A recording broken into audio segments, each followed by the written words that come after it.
இடைத்தேர்தல் முடிவுதான் தமிழக மக்கள் மனநிலை என்று ஏற்றுக்கொள்ள முடியாது என பாஜக மாநில தலைவர் அண்ணாமலை செய்தியாளர் சந்திப்பில் தெரிவித்துள்ளார். வந்தபொழுது முழுமையாக முடிவுகள் மாறி இருக்கிறதுக்கு முன்பு தமிழகத்தில் பல முறை பார்த்திருக்கோம். இந்த முறையும் அப்படித்தான் வந்திருப்பதாக நாங்கள் பார்க்கின்றோம். குறிப்பாக நான் பார்க்கின்றேன்.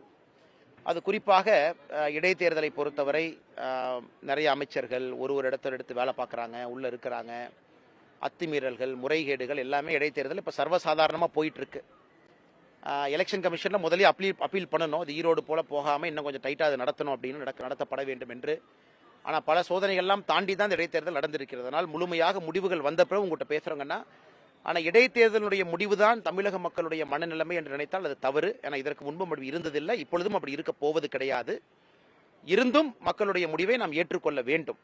நாம் என்னதான் நாம் விதண்டாவாதம் பேசுகிறோம், என்னதான் மாற்று கருத்துக்கள் வைத்தாலும் கூட ஒரு தேர்தல் தான். மக்களுடைய வாக்கு என்பது வாக்கு தான். அதை நாம் எடுத்துக்கொள்ள வேண்டும்.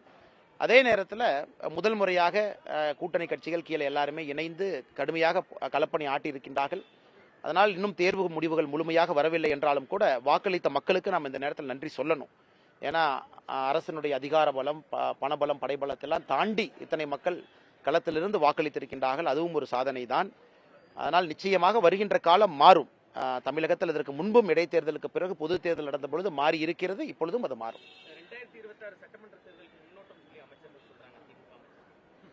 ஆனா இதற்கு முன்பு இடைத்தேர்தலை நீங்க முன்னோட்டமா எடுத்தீங்கன்னா, பொது தேர்தலில் எப்பொழுதுமே அந்த ஆட்சி தன்னுடைய பலத்தை இழந்திருக்கிறது, ஆட்சி இழந்திருக்குது.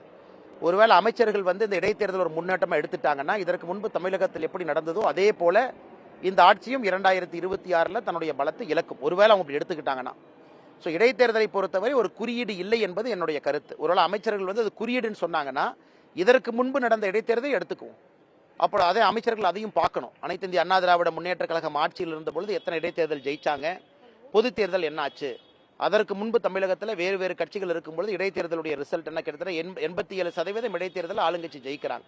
அதனால் இது முன்னோட்டமாக தமிழர்களுடைய அமைச்சர்கள் யாராச்சும் எடுத்துக்கிறாங்க அப்படின்னா 2026 ரிசல்ட் வேற மாதிரி வரும் அப்படிங்கறதே அவங்க ஒத்துக்கிறாங்களா? இந்தியா முழுவதும் இதான் ஜெனரலா நடக்குது.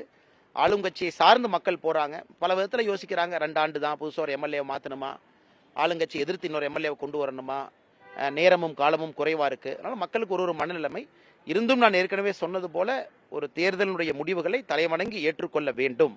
ஆனால் இதுதான் தமிழகத்தினுடைய மக்களுடைய எண்ணம், அதனுடைய பிரதிபலிப்பு தான் விக்கிரவாண்டியினுடைய இடைத்தேர்தலுடைய முடிவு அப்படிங்கிறதுல இருந்து நான் மாறுபடுறேங்கண்ணா. செய்திகளை உள்ளது உள்ளபடி தெரிந்து கொள்ள ரெஃப்ளெக்ட் நியூஸை சப்ஸ்கிரைப் பண்ணுங்க.